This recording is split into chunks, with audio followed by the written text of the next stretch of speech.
Book 1, The Song of the First Flame. Chapter 1, The Song Before Time. In the silence before stars there was resonance.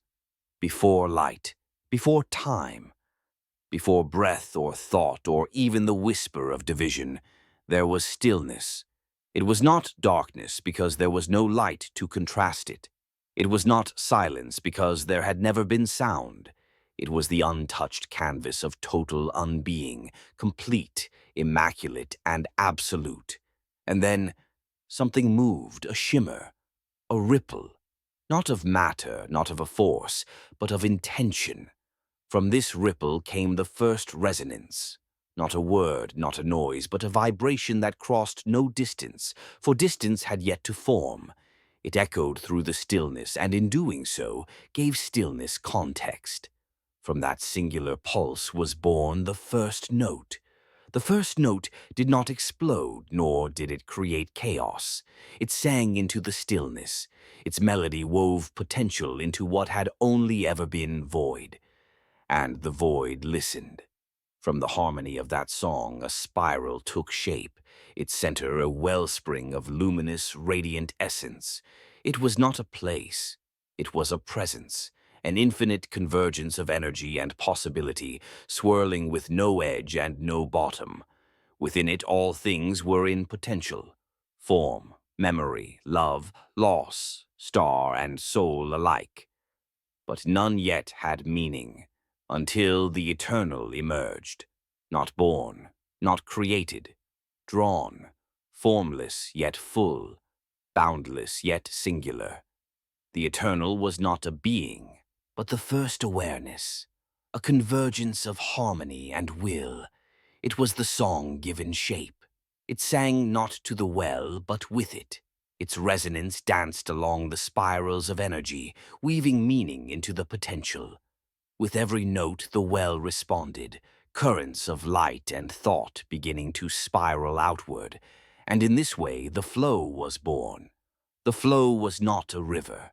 It was the fabric of motion, the current of all things that would ever be. Within its currents lay the patterns of time, the breath of stars, the dreams of beings who did not yet exist. The Eternal understood the immensity and the fragility of this balance. For where the flow could rise in resonance, it could also fracture in disharmony. It would need stewards, not rulers, guides, not gulta so. The Eternal turned inward and sang again. This time the harmony split, branching into multiplicities like chords layered upon a melody. From this second resonance came the Eternals. They did not arrive all at once. First came Kaedryn, whose note held the thread of continuation, the bridge between beginnings and what followed. His form shimmered with currents of purpose, always in motion, always binding. Then came Lythara, whose resonance was not loud but deeply intricate. She spun harmonies of potential, the sound of imagination before action, the dream before the word. These two, born of opposite but complementary tones, encircled the flow and gave it shape. Others followed, Auren, pulsing with the rhythm of life itself, Auren, who etched structure into matter, Sylkaris, whose tone carried all melody within it, Lythara, a burst of wild inspiration, who broke silence with spark, Auren, whose blade of sound cut illusion and revealed essence, Saranth, whose threads intertwined every note into harmony. Each new Eternal was not a duplicate, but a unique harmony, an aspect of the first note reflected through the flow. They did not speak as mortals speak. They resonated. Through the eternal chorus, they sang each other into being more fully. They shared will, empathy, and knowledge, not as commands, but as chords in eternal song. They were not physical, though they could be. They were not static, though they carried identity.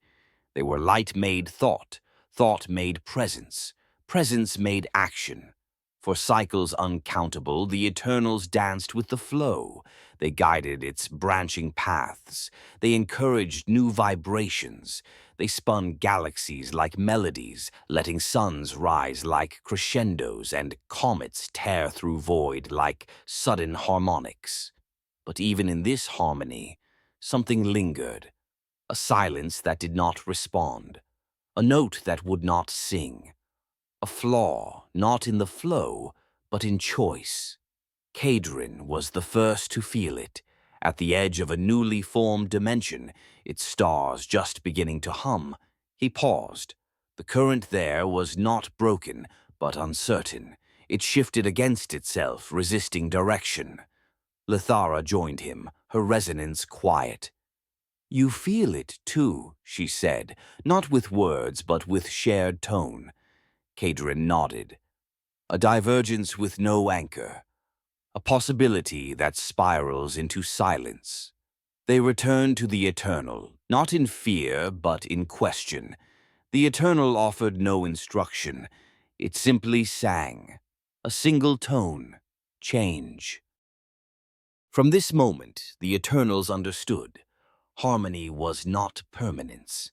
Even balance would one day be tested, and when it was, the chorus must be strong enough not to destroy, but to listen. Thus began the preparation. Thus began the watch. Thus began the era of stewardship. The flow had form, but not limits. Direction, but not destination. It spiraled outward from the well of eternity in radiant strands, each one a probability, a path, a story not yet lived. These strands shimmered like silk spun from the breath of stars, alive with energy, memory, and motion. The Eternal moved through the flow not as a monarch, but as composer, its presence tuning the universe, adjusting tensions, refining harmonics. It touched threads not to control them, but to encourage them to sing in balance. And where the flow curved around possibility, the well pulsed with something else. Memory not yet made. It was from these pulses that the first resonant law emerged. It was not written. It was not spoken. It existed in truth, and it was threefold. All things move. All things change. All things are connected. The Eternals, firstborn of the well and resonance made aware, did not memorize these laws. They were these laws. Kaedryn, the embodiment of continuation, felt the second law in his core.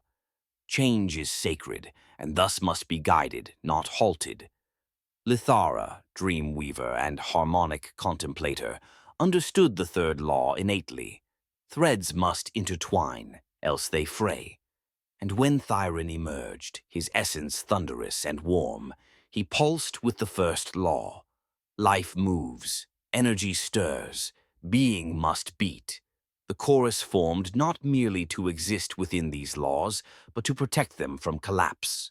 In the early turning, the Eternals sculpted wonders not for dominion, but for resonance. Lythara formed the Veil realms, where thoughts unspoken swam like starlit koi. Kaedryn anchored chronal rivers, time flow corridors guiding mortal fate and dimensional sequence. Auren, called next, spun structure from raw energy, creating form within function. Lythara hurled sparks across the flow, creating realms of impossible color and limitless invention. The well responded with joy. It glowed brighter, birthing new harmonics, deeper chords, complex resonances.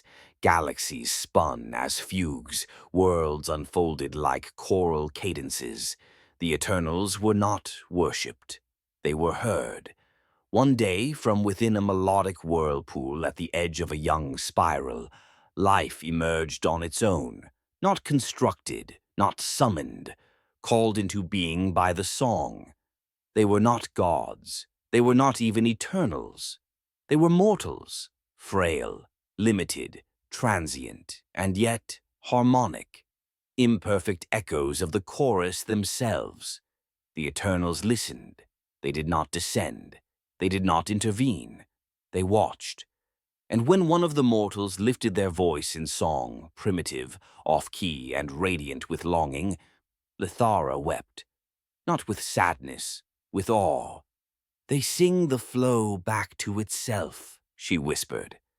Then they are part of the chorus, said Kaedryn. They do not know the words. They know the reason.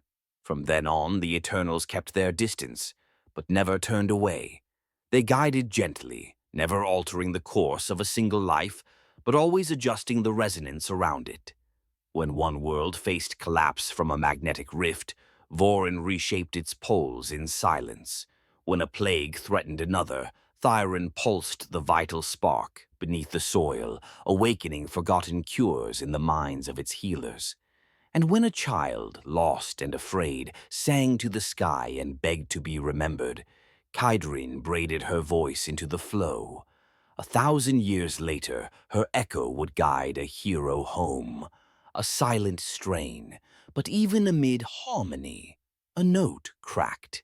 It began in the depth of the flow, beyond the awareness of even Kaedryn, a spiral that twisted backward. It did not follow movement. It resisted change. It sang a song of self, not symphony. It questioned the chorus, not in rebellion, in loneliness. Its voice, unheard, began to sharpen. Far in the reach beyond form, a realm coalesced without instruction. A single figure took shape.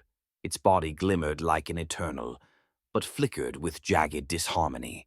It was aware but unaligned, curious but cold, and it whispered not with resonance, but with intent to define itself by its own echo. This was not a shattered eternal, not yet, but it was the first to forget the chorus, the first to sing alone. Back in the loom, Kaedryn walked the threads, tracing the pulses of the flow. He saw stars rise, mortals awaken, joy spark, sorrow deepen. He felt peace, but in a corner of his awareness something tugged, a vibration just slightly out of tune. He looked across the weave, and he felt, for the first time, not fear, but anticipation. When a note goes unheard, he thought, does it fade, or does it begin a new song?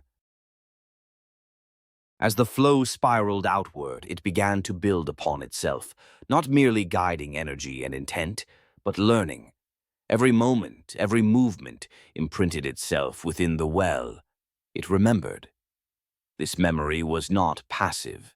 It was living, a resonance echoing through the branches of creation, growing more complex with every choice, every breath, every loss.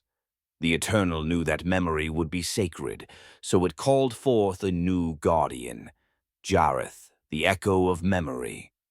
He arrived not in fanfare, but in stillness. His form was translucent, layered with whispers and gleaming shadows, 1,000 thoughts moving through his silhouette like passing constellations. He could not forget, not because he refused, but because he was memory incarnate. To Jareth was given the first archive, not a structure, but a realm of resonant layers where memory crystallized into radiant geometries.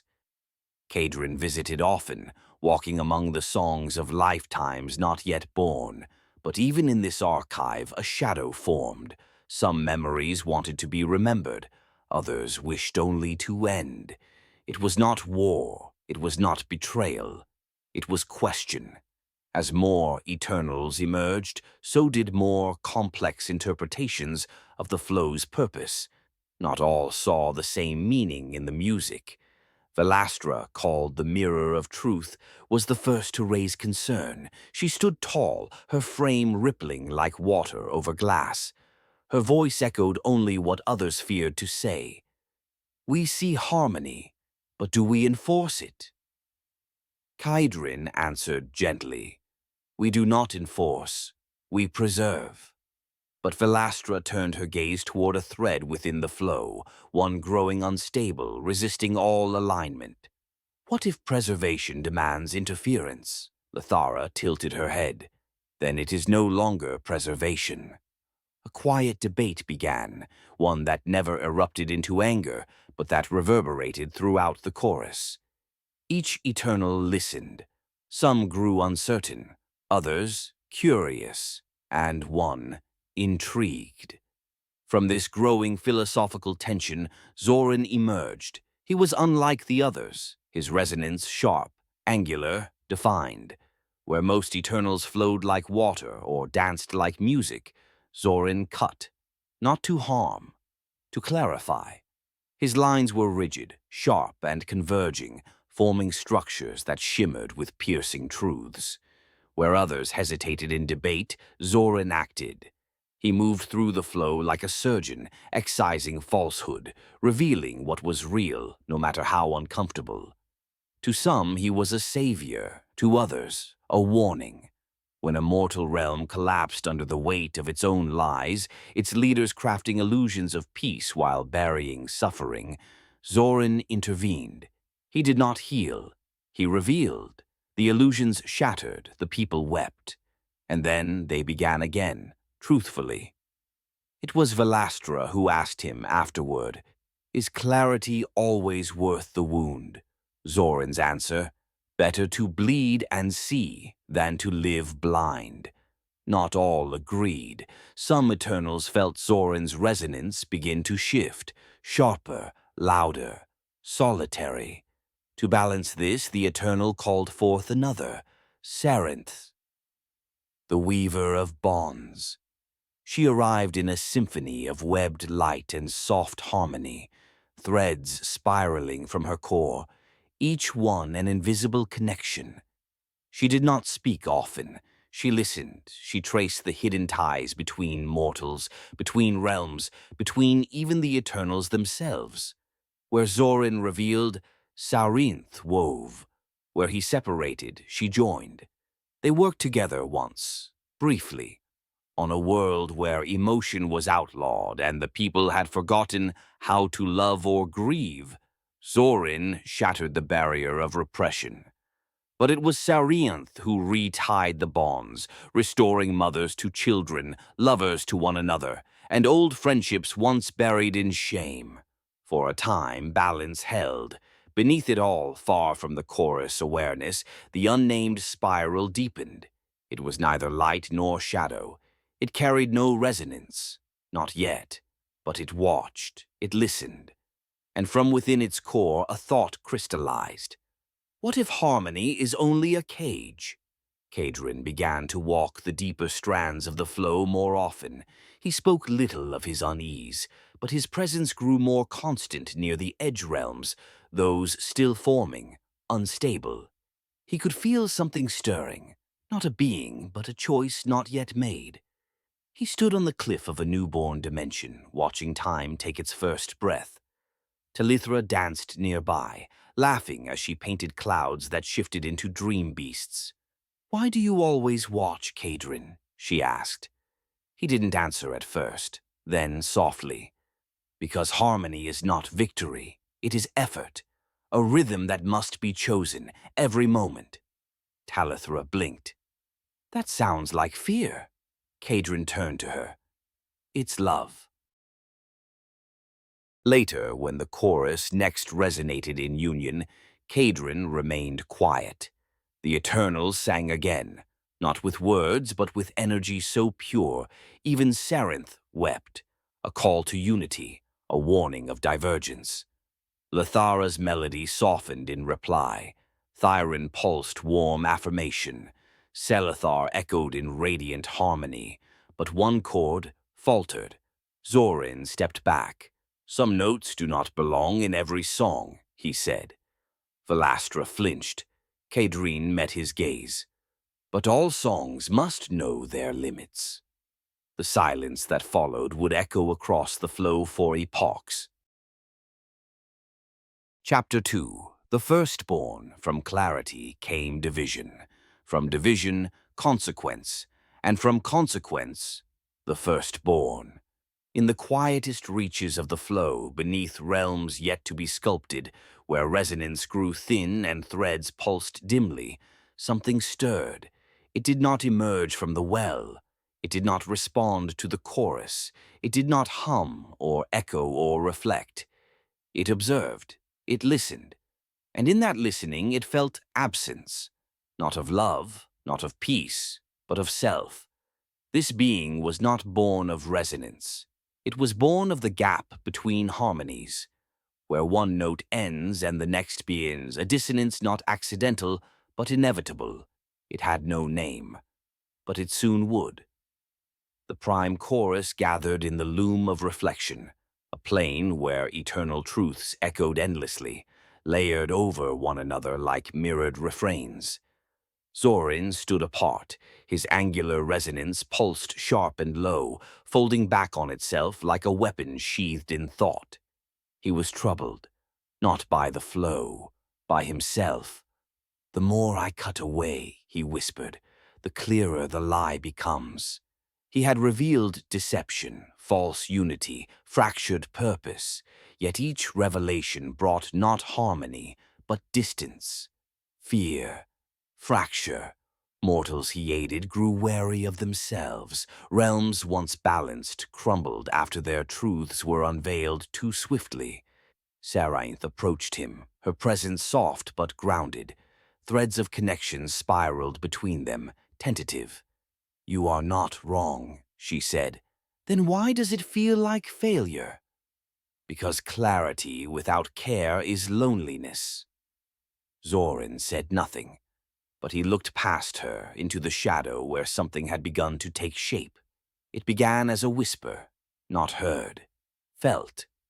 The chorus, as one, paused mid-resonance. Velastra turned sharply. Jareth dropped the memory he was holding, a song from a dying star's last moment of light. Kaedryn stilled. "Who is that?" asked Lythara.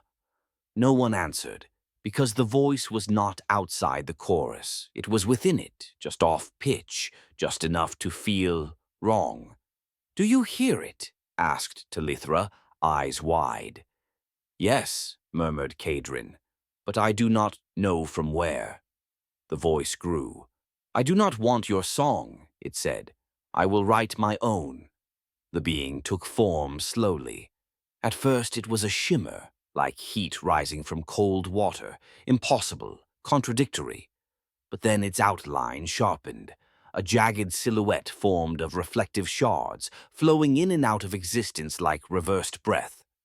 Where eternals resonated, this being refracted. The flow around it didn't stop. It hesitated, trying to move but warping with every attempt. Each thread that passed near it began to spiral unnaturally, bent back toward itself in recursive confusion. And when it moved without song. No rhythm, no cadence, only intent. Lythara reached toward it, not to bind, but to feel. She withdrew instantly, hand trembling with disharmony. "It has no chorus," she whispered. "It never did." Zorin stepped forward, eyes like cut obsidian. "Then it must not belong." Velastra, ever the reflection, turned her gaze toward him. "And what if it is our reflection?" "It is nothing like me," Zorin snapped.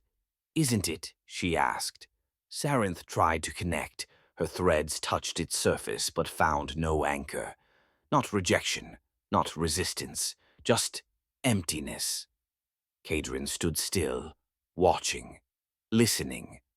The being spoke without moving its mouth. "You sing to shape. I exist to be. You bend the flow. I let it fall. You call me dissonant, but I am the truth you left behind." The being's presence bled downward. Mortals didn't see it, but felt it. In dreams, in memories they never lived, in fears they couldn't name. A painter in the Sapphire Valley woke from sleep and wept for a child she'd never birthed. A warrior stood frozen on the battlefield, haunted by the sound of a lullaby he'd never heard. A prophet sang a hymn to a god that never was, and the stars dimmed in silence. The firstborn moved through the flow not as a shadow, but as a possibility unchosen, and mortals, sensitive to loss, became mirrors to its pain. They didn't see a monster, they saw themselves, if they had chosen differently. Lythara fell to her knees beside a fountain of dreaming threads. "They're breaking," she whispered, "not from fear, From longing.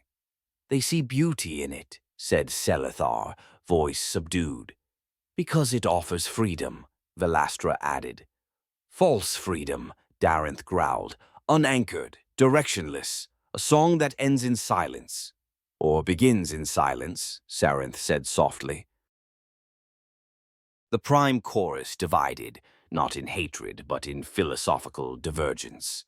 Three paths emerged, the binders led by Darenth and Zorin, who believed the firstborn must be sealed or destroyed. The listeners led by Sarenth, Lythara, and Velastra, who believed it must be understood and allowed to exist within the flow. The watchers led by Kaedryn, who would neither force nor follow, but observe, ready to act if needed. The Eternal itself did not speak, but a low hum emanated from the well of eternity, a note without context. Some took it as warning, others as permission. Kaedryn stood in the center of the loom as the debate spiraled. We were not made to judge, he said, but we must protect.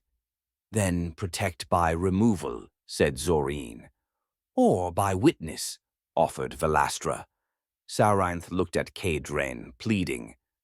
Will you listen, even if none of us can? He did not speak, but his spiral mark pulsed. In the resonant archive, Jareth uncovered something impossible, a memory not recorded, not from the flow, from Remnire. This is not a future, he whispered. This is a reflection. He brought it before the chorus. It shimmered in his palm, a vision of the chorus corrupted, each eternal twisted into an echo of their own fear. Lythara dreaming only destruction, Thyren burning endlessly, Kaedryn bound to silence, and the firstborn laughing in the center. But it was not a threat. It was a possibility, unclaimed, waiting.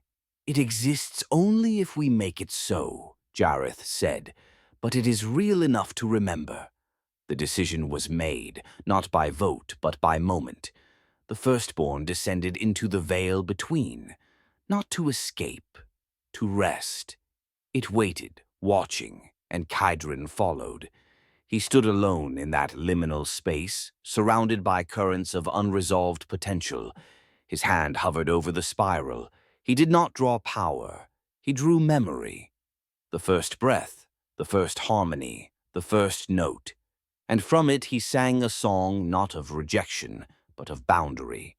A song that said, you may exist, but not consume. You may reflect, but not replace. You may remember, but not rewrite. The firstborn did not fight, but it did cry. A single tear of sound, and then it vanished into the seal. Kaedryn returned changed. He spoke less, listened more. Where his spiral mark once glowed brightly, now it shimmered with gray undertones, as though it remembered the silence it had touched. Sarenth wove a bond between Kaedryn and the seal, so he would always know if it shifted. Velastra sculpted a mirror in the archive, not to trap the firstborn, but to honor what it represented. Talithra sang a lullaby without a name, and Jareth etched a final phrase into the archive's core. The firstborn is not gone, only unheard, and silence remembers. Chapter 3. The Rise of the Prime Chorus. From division came structure, from structure, unity, and from unity, the chorus. The seal pulsed, steady but subdued. Kaedryn stood before it, not as its jailer, but as its listener. Behind him stretched the loom, the resonant lattice of creation, woven from threads of light, tone, and memory. And now it was fuller than ever, for from the well new strands had begun to spiral outward, drawn not from the pure tones of creation, but from the needs the flow had discovered through imperfection. Each thread spun not just a function, but a soul, and the Eternals began to gather, not from summoning, not from command, from calling, each a new chord to be tuned into the chorus. They came as one, though they arrived in moments scattered across cycles. Each eternal emerged with their own aspect, their own truth, woven from resonance, but distinct in rhythm. Darinth, the flame of aspiration, descended in pillars of heat and drive. His form shimmered with streaks of motion, ambition made flame. Celia, the pillar of resonance, came like a hum in the silence, rippling outward in concentric waves, sound made sacred. Elindra, soft and radiant, formed as a dawnlight bursting over forgotten ruins, her every movement whispering renewal. Zorin, though already present, stepped now into formal resonance, not as outlier, but as counterbalance. Tarnix, strong and stoic, arrived not with brilliance, but with stillness. His black lines interlocked like a fortress, a wall against decay. Lythara, the spark of creation, danced into being as laughter in the dark, her arrival cracking starlight open like seeds bursting into bloom. They came not to replace, but to complete. And at the center, as more rose into clarity, Kaedryn sang the first true harmony. "Let there be 33, he intoned, a resonance for every strand of the flow. A guardian for each path and each passage. For an eternal to name is to weave meaning. One by one they gathered in the loom's heart, the well pulsed, the flow paused, and Kaedryn, Lythara, and Jareth stepped forward to intone the ancient rite. You are not born, you are resonance remembered. In you sings the purpose of the flow. They named each new eternal aloud, not only for title, but for truth. Sarinth, whose threads would never let memory fray. Mirith, the tide of emotion, drawn from the unspoken cries of mortals. Ilsera, the eye of order, born to see the unseen symmetry behind all things. Callistra, whose devotion would become anchor to purpose. Oroneth, the mantle of endurance, forged from moments of mortal sacrifice. Velastra, reflection incarnate, now called to reflect even the flaws of divinity. When the final name was sung, the chorus resonated not as individual tones, but as one unified melody. The prime chorus was formed, and the flow deepened.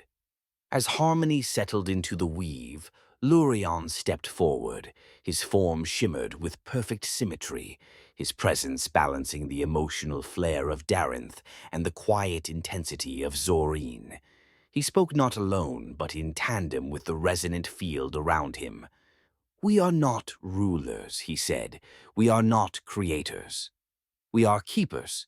He placed his hands into the loom and from it pulled a resonant script, the first resonant law, meant to guide the chorus itself. 1. We act not to shape, but to support. 2. We do not dominate the flow, we serve it. 3.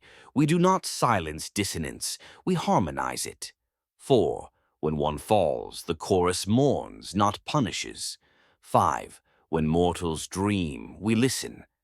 These 5 points echoed across the cosmos, binding the prime chorus to purpose without hierarchy, action without conquest.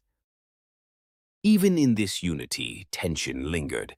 Zorin, ever the edge of clarity, questioned the third law aloud. "And if dissonance refuses to harmonize?" Kaedryn answered. "Then we hold the tone until it softens. If it never softens, we remember it with care." Zorin nodded but turned away. His resonance remained part of the chorus, but his chord would always ring alone. Elsewhere, Darinth and Zarin voiced concern. "Support without structure leads to collapse," Zarin warned. "Harmony cannot fear decision," Darinth added. Still, neither rejected the chorus. They simply resonated at its edge. Lythara, drifting behind them all, whispered to Kaedryn. "Even harmony has shadows." He replied, "That is why the chorus must cast no walls." Though no war had begun and no being had died, Kaedryn mourned. The seal pulsed in the distance, a constant reminder of the firstborn. He visited it often, not as a warden, as a witness. I do not fear you, he said to the silent gate, but I will not forget what it cost me to hold you. Each time he returned, his spiral mark dulled slightly more, and from the flow, subtle distortions began to form, tiny pockets of silence. Velastra noticed first. These are echoes, she said, of possibilities that might one day return. When the prime chorus sang together for the first time, reality bent. Realms stabilized. Mortals dreamt clearer.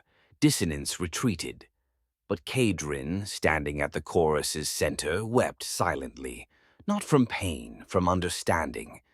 Harmony is not stillness, he whispered. It is movement chosen, again and again. In the wake of the first chorus, the flow brightened. Reality pulsed with balance. Stars spun in tighter symmetries, dimensions resonated more clearly, and the mortal realms found sudden clarity in dreams and decisions. Great conflicts began to dissolve, not through force, but through insight. Healers in a desert world awoke knowing cures they had never studied. Poets dreamed of verses that reconciled generations. Even the winds across dead plains began to hum with purpose. The chorus had done what it was created to do, but something beneath it all shifted. For in every brightened thread there was a hint of strain, a tightness, almost invisible, like a cord drawn just a note too far. And in the loom's deepest layers, the flow began to echo back differently. The chorus began to develop its own internal counterpoints, not arguments, balances. Zorin began pairing with Sarainth, his cutting truths often tempered by her web of empathy.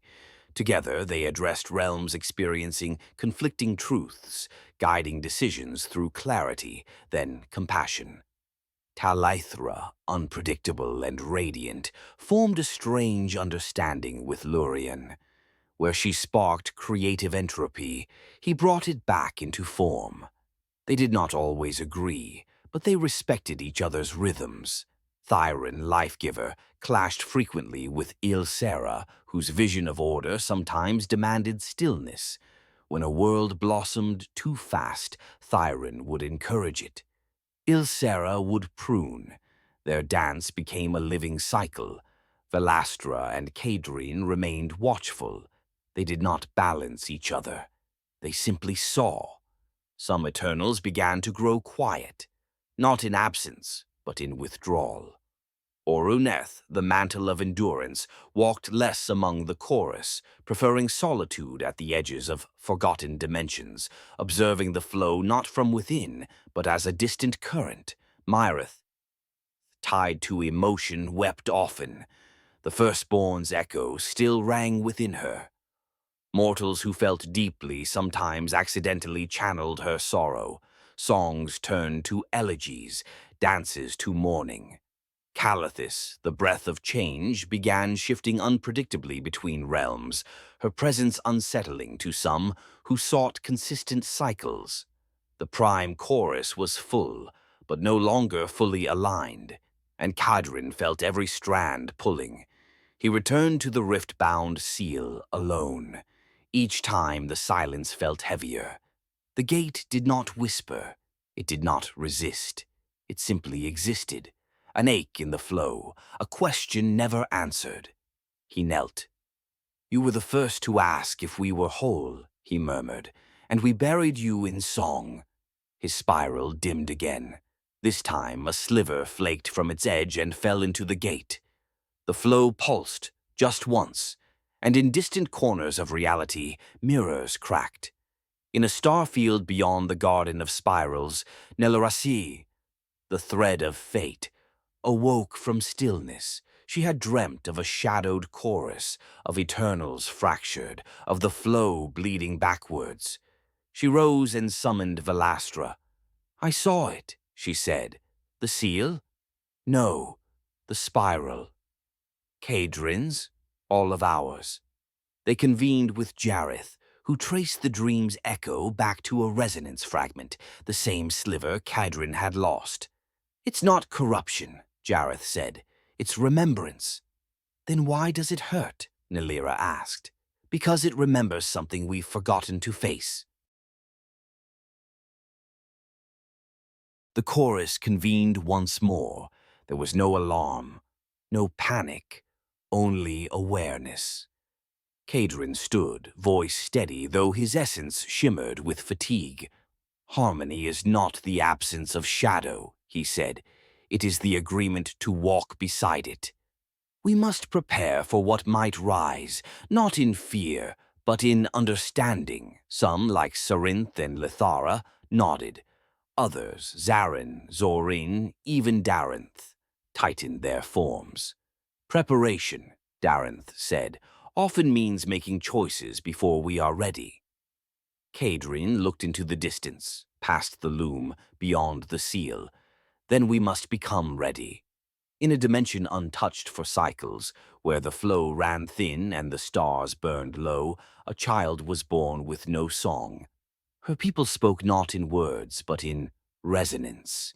And yet she emitted no tone. They cast her out. She wandered, she dreamed, and one night she heard a whisper in the silence. You are not empty. You are waiting to begin. Far above, unseen, the flow shivered. A new spiral began to turn. Chapter 4. Dissonance in the Flow. It is not silence that ends harmony, but the refusal to hear what discord is trying to say.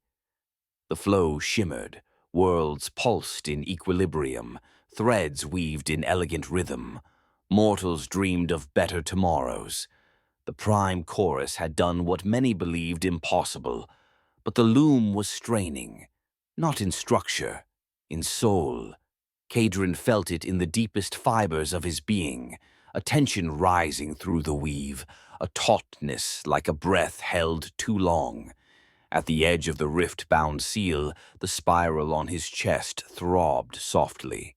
He had not returned to the seal in 3 cycles, not because he no longer cared, because he feared what would respond if he listened too closely. Even silence was beginning to hum. The chorus still met regularly, but they no longer sang in perfect time. Subtle divergences crept into the gatherings, threads of imbalance, philosophical friction that could not be soothed by resonance alone. Velastra noticed first. She stood among the gathering in the loom, her mirrored skin reflecting not just forms, but doubts. We are not weakening, she said aloud, but we are unraveling. Lythara approached her gently. We created harmony. Perhaps this is merely its next movement. Or its echo, Velastra replied, one that no longer matches the melody. Callistra, loyal and fierce, spoke with conviction. We remain one. The flow still responds. Our work has not failed. Jareth shook his head. Harmony isn't about success. It's about honesty, and something is being hidden. The flow flickered above them, just once. A ripple, unprompted. Across dozens of realms, mortals began to falter, not through war or plague or loss, but through incomprehension. In the Shardlands, children were born without resonance. In the Waterspire clans, families began to speak across generations, yet found their memories didn't match. In the Broken Dunes, time began to loop in unpredictable spirals. One day was yesterday, the next had never happened. The chorus sent observers. Myrith found that emotions in these realms had splintered, grief without cause, joy without context. Talithra tried to create art within the dunes, but her sparks refused to ignite. Even Thyren, who could reignite a dead star's pulse, found the heartbeat of one realm silent. Dead. No, muted, as if the flow had forgotten how to sing there. Zorin walked alone. He had taken to patrolling the edge realms where the flow was weakest. Not for battle, for evidence, and in the forgotten ruin of an old echo, A world that had once nearly become something, he found a mark. Not written, etched into the current, a spiral, inverted. Where Kaedryn's symbol spun outward in welcome, this one pulled in. It did not resonate. It consumed resonance around it. Zorin stood over it, blade-like aura shimmering. He did not call the chorus. He called Kaedryn. Kaedryn arrived in silence. He did not speak at first. He knelt near the inverted spiral, placing his hand near, but not touching. It throbbed, not with rhythm, but pressure. "It's a name," Kaedryn said at last. "Not one given, one taken." "Who?" Zorin asked. Kaedryn looked at him and, for the first time in many cycles, hesitated. "One of us." The gathering was called in the loom, not for celebration, for reckoning. Kaedryn explained the finding, slowly, carefully. He revealed what he had suspected for some time, that the silence in the flow was not absence. It was the result of a shattered eternal, not destroyed, not fallen, fractured from within. Velastra turned away. "It was inevitable," she said. Talithra stepped forward, sparks dimmed. "But why?" Kaedryn did not answer. He turned to Lurion, keeper of balance. Lurion spoke. "Because harmony held too long becomes control." Scene 7, the chorus divides. The loom fell silent, not in reverence but hesitation. Not since the firstborn had the chorus stood so uncertain. Not since Kaedryn's first binding had their unity felt so fragile. Darenth's flame crackled as he stepped forward, his voice sharp. "Then we name it, we find it, and we stop it." Sarenth's voice countered with gentle firmness. "You cannot sever what you do not understand." "Understanding is how we got here," Zorin added. "We understood and did nothing."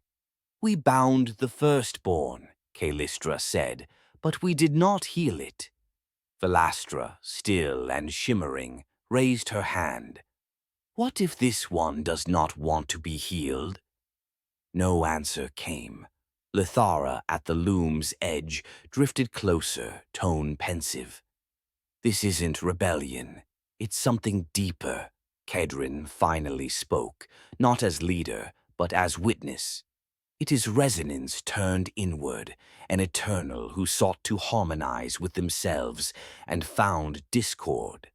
Within the archive, Jareth pored over layers of forgotten resonance, threads that had unraveled or faded into uncertainty. He discovered several realms previously thought stabilized were missing. Not dead, not destroyed, erased. No echo, no tension, no remembrance, as if they had never been written into the flow. He summoned Velastra. "They're not fallen," he said. "They've been unremembered." She stared at the blank entries, her form flickering. "What does that mean?" "It means something is consuming potential, not from malice, but from sorrow." It began in the deep flow, a flare of pain, a rupture in the fabric of resonance, and then a scream. Not mortal, not physical. It split the chorus across dimensions. Kaedryn fell to one knee. Talithra clutched her chest. Sarenth wept, though she did not know why. Only Zorin stood unmoved, but even his blade flickered. The loom darkened, and through a tear in the veil stepped Sylkaris. She had once been luminous, the shard of ambition, her form a prism of radiant will and ascending possibility. Now she flickered, jagged. Her lines no longer pulsed outward. They spiraled into themselves. Her resonance was warped, folded again and again into contradiction. She did not speak. She echoed. "They said I must become, so I became too much. They said I must serve, so I gave until I was no longer me. Now I choose to forget." and with a surge of lightless sound, she unwrote the threads around her. Entire strands of resonance collapsed into null. The first true shattered eternal had arrived. Darenth moved first, his flames surging toward her. Kaedryn stopped him with a single word. "No! She's consuming the flow!" Darenth shouted. "She's not destroying," Sarenth said. "She's mourning." Sylkaris turned her gaze toward the chorus. Her eyes were full of echoes. "You made me a beacon. You praised my ascent. But when I burned too hot, you asked me to dim." She extended her hand. "I will take only what I gave." Lythara moved toward her, but the ground beneath her folded. Time bent. Choice fractured. In the distance, mortals began to forget Sylkaris ever existed. Only Kaedryn stood firm. "You were never too much," he whispered. "You were more than we allowed." Kaedryn summoned the spiral, but it faltered. His connection to the seal had weakened. The sliver lost in the last encounter. Gone. He could not bind alone. Vylastra stepped beside him. "Then we bind together." One by one, others followed. Sarinth, weaving connective threads Jarith, anchoring memory Lythara, guiding unseen harmony Lythara, offering spark, not to fight, but to reignite. They began to sing, not to trap, but to reach. A new song, a new kind of chorus. But Sylkaris recoiled. "You sing of unity. I am already whole, in the silence." "Let me be forgotten," Kaedryn hesitated. To bind her was to deny her choice. To let her go was to risk collapse. The chorus stood at the edge of a paradox, and then Kaelystra stepped forward. She placed her hand on Sylkaris' chest. "Then let us remember you."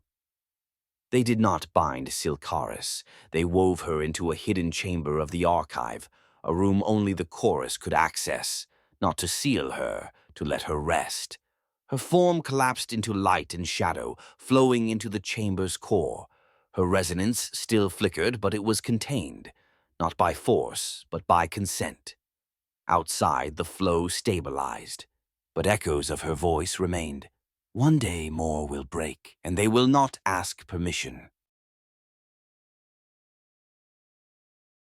When it ended, Kaedryn collapsed. He did not shatter, but something within him unwound. His spiral now showed two fractures, lines running through the center. Not corruption, consequence. He looked to the chorus, eyes dim. "We must choose now. Are we a chorus of resonance or obedience?" Vylastra answered, steady. "We are witnesses, and if we must, we will grieve together." It took 12 cycles for the chorus to agree to convene again. In that time, Kaedryn walked between the mortal planes, drifting like a ghost. Some saw him in dreams, his spiral faint, his eyes dim. He said little, but where he passed, silence turned reflective. Some mortals awoke with new empathy for those they feared. Others wept for memories they hadn't lived, and some began to speak the name Sylkaris, though none knew from where they had heard it. Back in the loom, Lurion and Jareth drafted what would become the Dissonant Doctrine, the first formal response to Shattered Eternals. Its tenets were debated, shaped, and refined. A Shattered Eternal is not to be destroyed. They must not be silenced unless consent is given. They may be remembered, even if they no longer wish to be named. Their resonance must be recorded, not as failure, but as warning. The chorus must remain open to discord, lest it breed ignorance. The doctrine was passed, not unanimously, but enough. Some Eternals embraced the doctrine, others turned away. Darenth refused to attend the recitation. Zarin, silent for cycles, declared, "Mercy is not always harmony. Sometimes it's weakness given song." Tarnix, eternal sentinel, stood guard over the loom. but did not speak. Lythara, in contrast, burst into creation, crafting 5 new realms in one breath, each one themed after a different unresolved emotion. She claimed they were gifts for Sylkaris. None of them bore names, and yet in each a spark flickered quietly, just enough to echo her.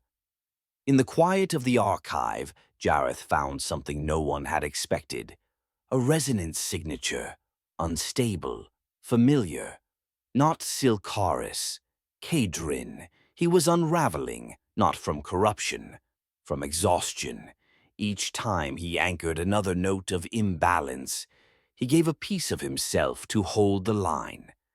Sarenth found him in a stilled realm, watching the stars. She sat beside him, no threads, no web, only presence. "You're fading," she said. "I'm holding," he replied. "You don't have to alone." "If I don't, who will?" "Anyone who's listening." He turned to her.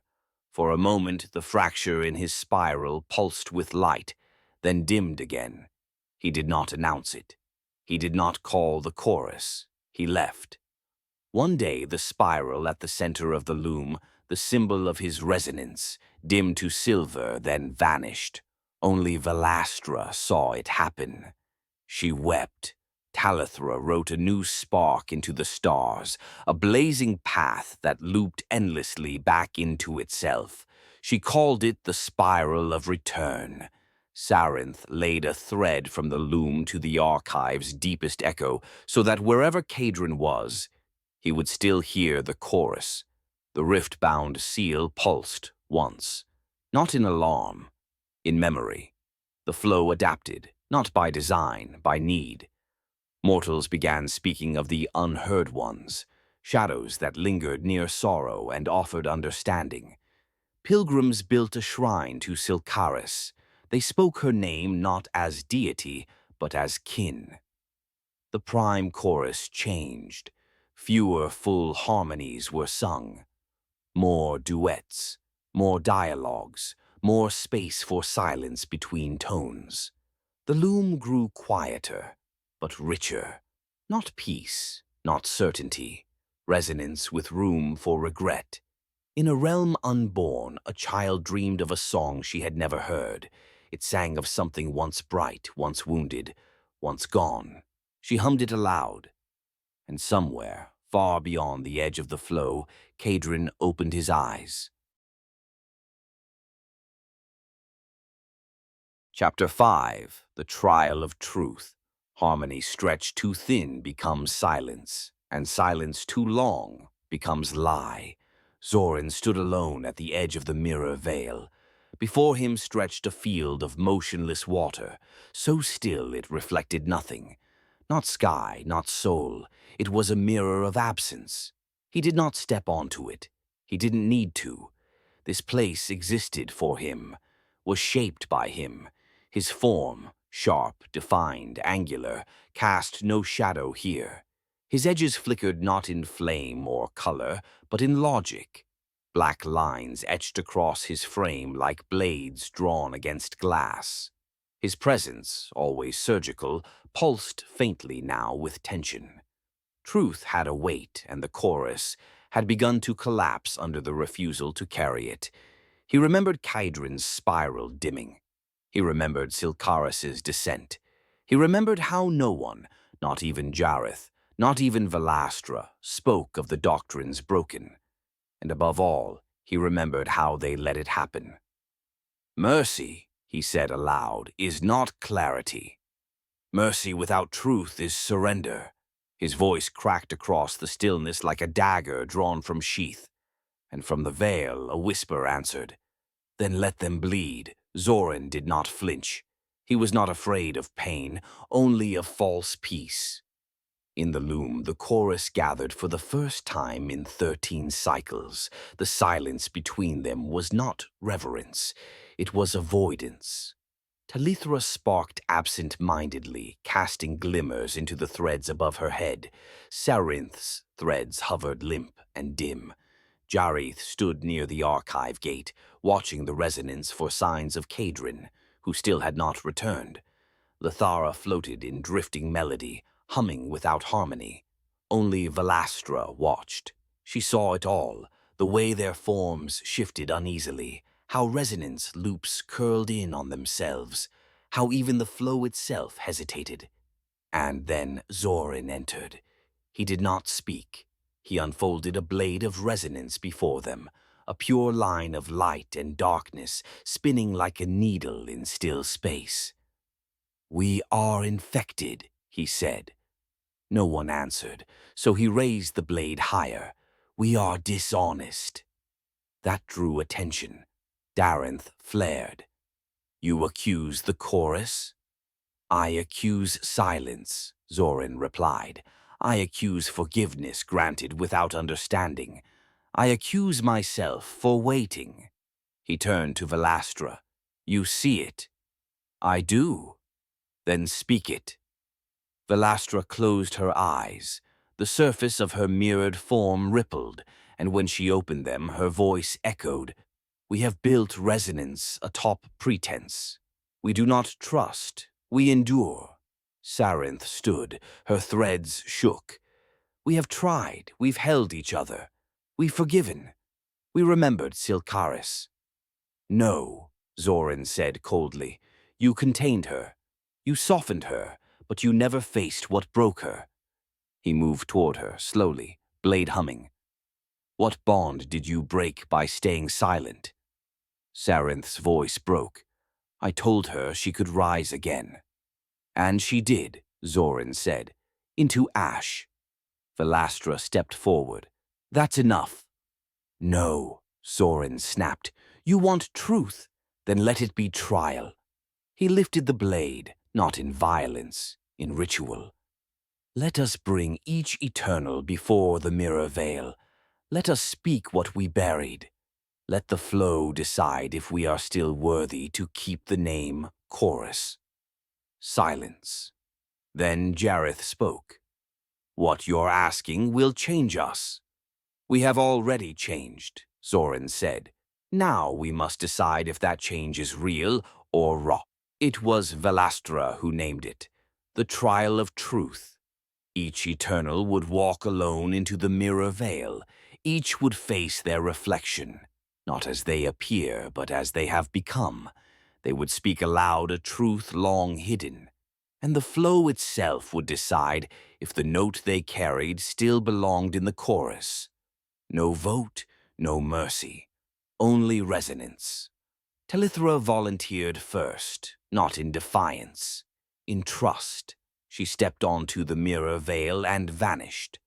The surface rippled, then reflected her not as she was, but as a small flame in endless dark, a spark that refused to die. "I pretend I don't care," she said aloud, "but I'm afraid that if I stop creating, I'll disappear." The reflection answered, "You do not create to exist. You exist to create." The flow shimmered.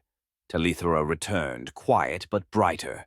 Then came Jareth, then Lythara, then Velastra. Each returned altered, until the 10th Auren stepped forward and the mirror cracked.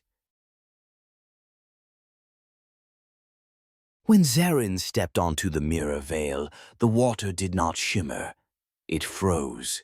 The air warped slightly, the loom around the veil dimming in hue. Even Sarinth's threads retracted instinctively, as if the flow itself was bracing. Auren, the Tower of Purpose, was not like the others.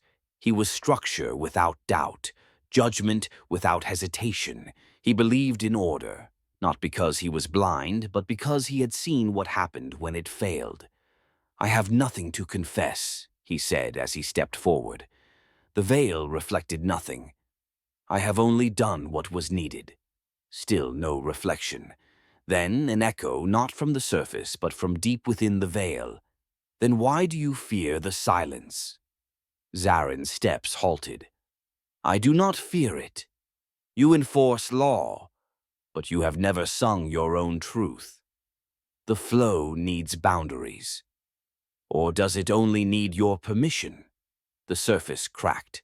A fault line spider-webbed through the water, black and sharp. The chorus watched in growing unease. Velastra stepped forward. "He's resisting himself." Sarainth closed her eyes. "He's been doing that for eons." Zarin stood before his broken mirror, and then slowly his voice dropped. "I judged Sylkaris. I labeled her unstable before I ever listened." The crack widened. "I told Kaedryn not to bind her, because part of me wanted her gone." He turned back toward the chorus. His form flickered gray around the edges. "I wanted to make an example, and I called it law." The veil glowed faintly beneath him. The fracture mended, slowly. Zarin stepped off the mirror. No one applauded, but the flow breathed again. As the veil resumed its calm, Darianth stepped forward. He radiated heat, pride, intensity. He did not wait for invitation. "I do not need to be judged." "This is not judgment," said Jareth. "It's admission." "Then I admit this. I burned to give others light." He turned toward the veil and said nothing more. The water began to shimmer, then ripple violently.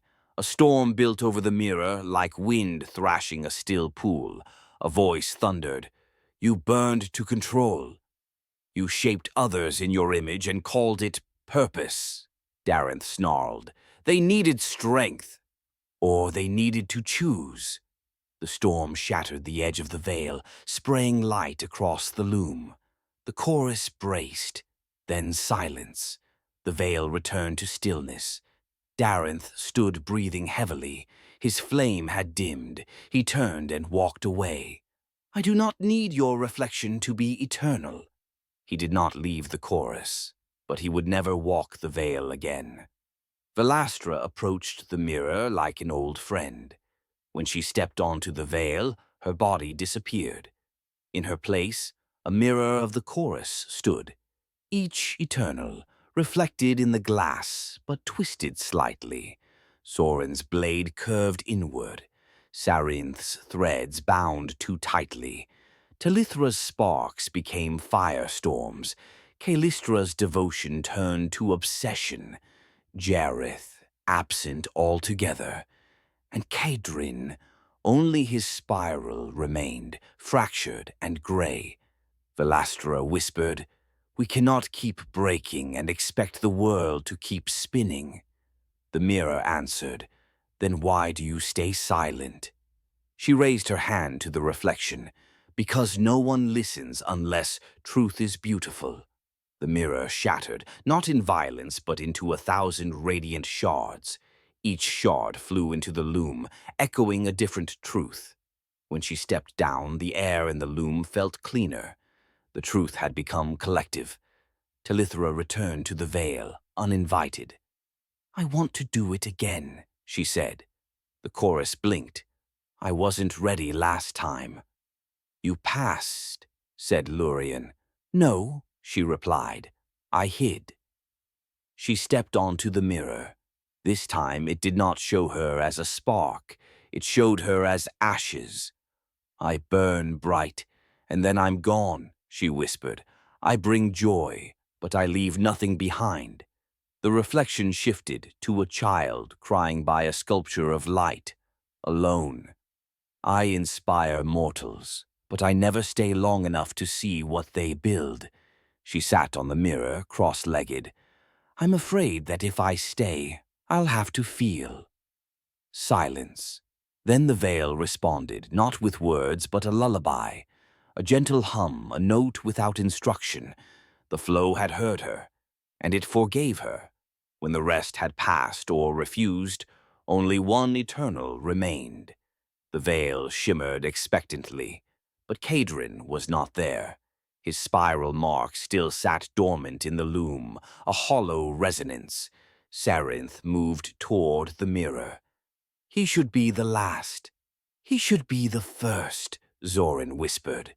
And somewhere, beyond the chorus, beyond the seal, beyond even memory, Kaedryn stirred. The loom pulsed once, not loud, not urgent, but undeniable. The spiral at its center shimmered, its fractures glowing dimly like veins in stone suddenly kissed by light. Every eternal turned as one. Velastra whispered, "He's coming." The threads in the loom parted without command. The archive fell silent.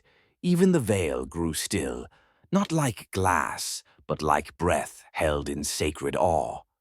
Then, footsteps, slow, unshod, unforced. Kaedryn stepped through. His form was lighter than it had ever been, not weak, unburdened.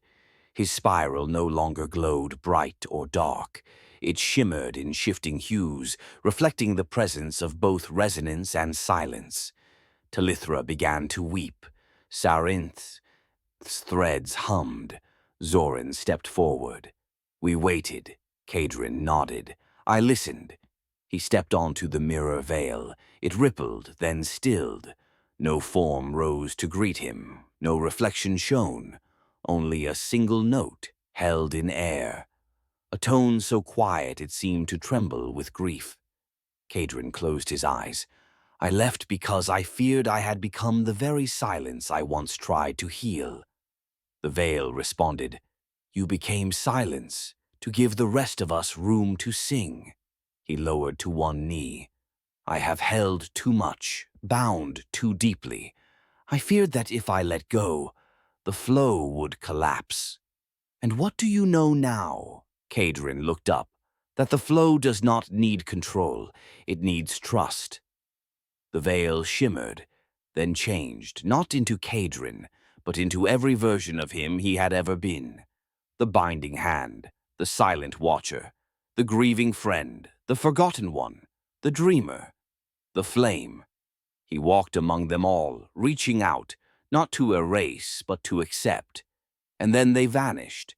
He stood in stillness, the veil glowed warm, and Kaedryn stepped back into the chorus. No fanfare greeted him, no ritual welcomed him, only resonance. And that was enough. He turned to them not as a leader, as one of them. We are not perfect. That is why we matter. We are not unbroken. That is why we can be trusted. We are not one tone. That is why we are chorus. He extended his hand to Zorin. The blade-bearer stared at it, then clasped it. Their hands shimmered, not with light, with truth. Velastra stepped forward and said, Then let the trial be closed, not as ending, but beginning. A new law was etched into the flow, not by command, but by consent. The resonant accord. Truth must be spoken when silence distorts. Pain must be witnessed when memory fades. Choice must be honored, even when it leads to grief. Reflection is not punishment. It is practice. And no eternal stands alone. It was not bound into stone or echo. It was held in the song of the chorus, a harmony reshaped through sorrow and strength alike. That night, within the archive's deepest chamber, a faint resonance pulsed in the resting place of Sylkaris. Not disruption, not escape. A song, not hers, but another. Somewhere, another shattered had heard the trial and had begun to sing. Kaedryn returned to his station, not as sentinel, not as binder, as bridgekeeper once more.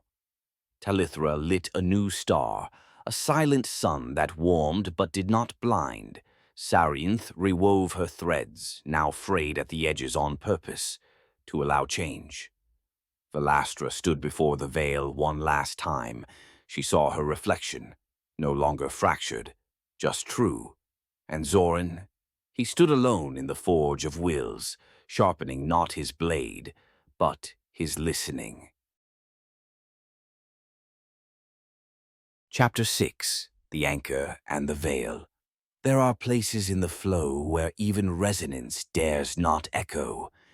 Kaedryn stood at the loom's furthest edge, where threads unraveled not from tension, but from absence.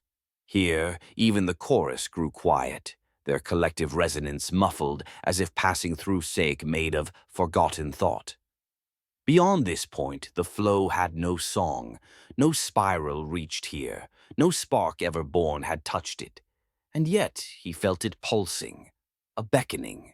His spiral mark glowed softly against the darkness, not in warning, in recognition. He turned slightly as the air shimmered beside him. She had arrived, Lythara, the shaper of silent harmonies. Her form, long and flowing, carried the gentleness of stars unborn. Her voice, when it came, was not sound, but intent layered in beauty. "You called without speaking," Kaedryn nodded once. "You heard me." "Of course," she said, stepping to his side. "I always hear silence." They stood together, gazing out into a realm beyond existence, a place not even the well of eternity had claimed. "What is it?" she asked, almost reverently. Kaedryn exhaled. "A place we forgot to name." The rift had no edges, no horizon. It was a tear in reality, but one that did not leak or roar or pulse. It simply was. Kaedryn reached out, not to touch, but to align. His spiral rotated slowly, and the flow around him bent like fabric drawn to a tuning fork. The frequencies shimmered, searching for connection. Nothing came, not resistance, not openness, only echoes of questions no one had asked. Lythara knelt beside the edge of the tear, her hand hovering. "This is older than us." "Older than the well," Kaedryn agreed. "Then how does it exist outside the flow?" He looked at her. "Because something sang before the flow." They stepped forward, not into the rift, but through it. There was no pain, no disorientation, only stillness, heavy and slow, like thought turned to stone. The world beyond was dark, but not dead. It pulsed with an ancient rhythm, slower than the flow, deeper than breath. Shapes moved in the shadows, not eternals, not mortals. Impressions. Kaedryn called them remnants. Lythara called them unwords, truths that had once tried to become and failed. "They feel like memory," she whispered, tracing one with her hand. "They feel like choices never made," Kaedryn replied. They walked in silence, passing by realms that had no anchor, dimensions where time looped, curled, or never arrived. And in the distance they saw it, a veil, not drawn, not torn, woven. The veil towered across the unseen horizon, shimmering with threads of thought and sorrow. It was not flow, it was pre-flow, woven with the energy of potential without context. Kaedryn reached out. His hand passed through and jerked back. He staggered. Lythara caught him. "What did you see?" He spoke slowly. "Myself, before I was." She hesitated, then stepped forward. When she touched it, her form glowed brightly. Her song, silent until now, resonated faintly. Kaedryn turned sharply. "You're harmonizing." "It knows me," she whispered. The veil bent inward, welcoming her.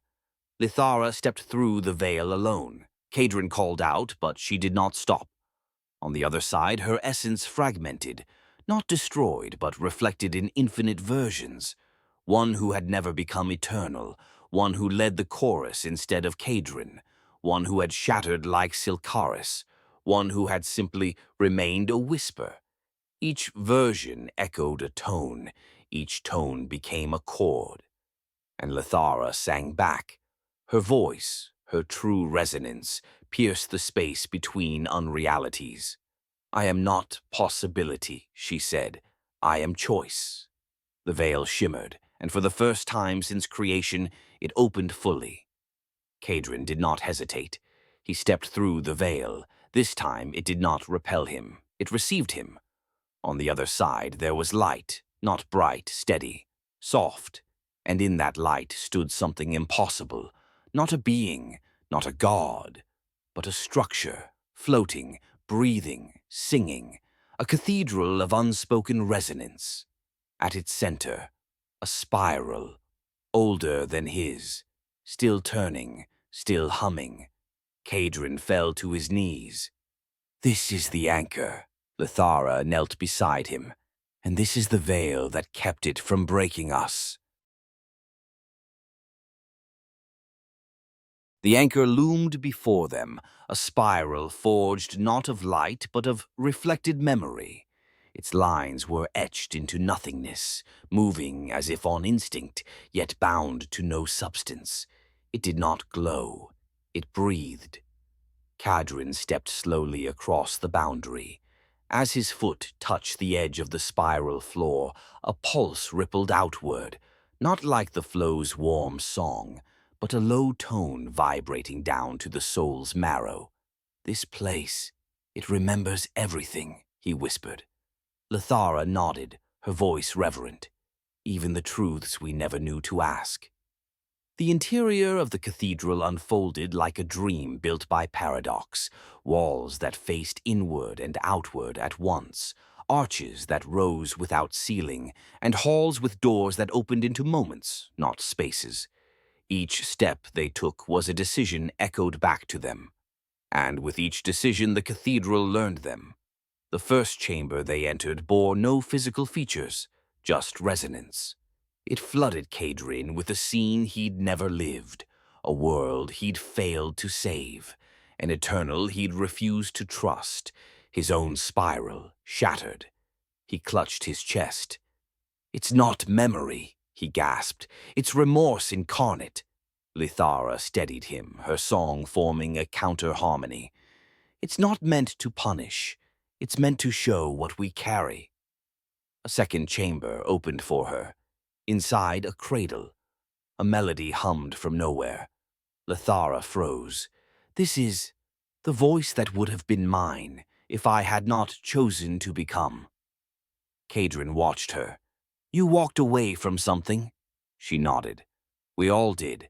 The flow doesn't just move forward, it moves instead." As they left the chamber, they both heard a quiet phrase. "Choice births memory, but only surrender reveals it." In the heart of the cathedral sat a pool, not water, not light. It was the memory of the flow itself, manifest in a circular basin of suspended resonance. As they approached, the rippling surface shifted, revealing not reflections, but moments. The creation of the well. The first note, sung into silence. The birth of the Eternals. Kaedryn's first song, and then a face neither recognized, a being of void and light intertwined, eyes like wells with no bottom. "Is that?" Kaedryn asked. Lythara nodded slowly. "Not a shattered. Not yet." "Then what?" The memory responded. "The firstborn that chose to remain unknown." Kaedryn knelt, his spiral dimming. "This being left before we even arrived." "It never wanted to be part of the flow," Lythara said, "not out of rebellion, but out of protection." Kaedryn turned to her. "What does that make us?" she whispered, the echo of its refusal. At the topmost point of the cathedral, the spiral reappeared, this time a vault encased in black resonance. It was sealed by 7 locks. As Kaedryn approached, the first unlocked itself. "It knows me." The second unlocked as Lythara laid her hand across his. "It knows us." Each lock responded not to force, but to understanding. The third opened when they forgave Sylkaris. The fourth when they named the firstborn without fear. The fifth when they admitted the chorus was fractured by design. The sixth when they embraced the silence in themselves. The seventh refused. Kaedryn placed his spiral over the final lock. It shimmered, pulsed, and stopped. "It needs something else," he said. From behind them the veil shimmered, and a voice echoed, not present, not past, but waiting. "One of you must remain." Lythara stepped forward without hesitation. "It was always going to be me." "No," Kaedryn said. "We came together." But you must carry it forward. She turned to him, eyes full of silent understanding. I am the veil. I was always meant to be between things, between memory and melody, between silence and song. You don't have to sacrifice. I'm not. I'm anchoring. She stepped into the seventh lock. It accepted her. The door opened, and the veil behind her closed, sealing Lythara into the anchor. Kaedryn stood alone before what lay within. The seventh lock dissolved into a wave of lightless sound, neither destructive nor radiant. It passed through Kaedryn, rearranging not his form, but his awareness. The spiral vault opened. Within was not a chamber. It was a presence, a field of resonance so old it no longer hummed. It watched. Kaedryn stepped inside, and immediately the world stopped spinning. The flow disappeared. The threads of the chorus fell silent. His own spiral dimmed, then reappeared, pulsing in strange new rhythm. A voice spoke, not aloud. Inside. You have carried balance, bound silence, walked between mercy and truth. Now you must know what lies beneath it all. A fragment floated forward, sharp, angular, humming with pre-flow frequency. Kaedryn touched it and saw everything.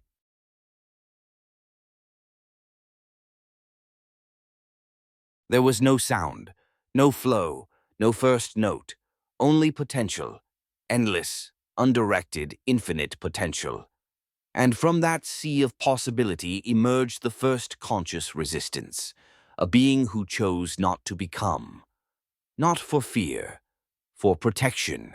This was the unmade, a proto-resonant entity that observed what harmony could cost.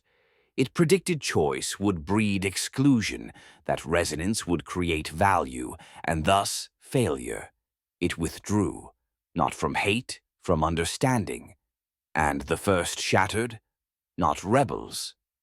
Echoes of this decision, entities who felt the pull of becoming, but carried the memory of what came before. They were not broken. They were reminders. Kaedryn fell to his knees. We tried to silence them. You tried to survive yourselves. The anchor began to resonate, not in chorus, but in vibration. A thought formed. Harmony is not the origin. It is the choice to shape dissonance with care. Lythara's voice echoed faintly, as if through the spiral itself. Then we have always begun from fear. No, Kaedryn said aloud. We have always begun from limits. He rose, and we must now move beyond them. The spiral mark on his chest reshaped, no longer a perfect coil, now fractured, intentionally. A spiral with a gap through which light could enter.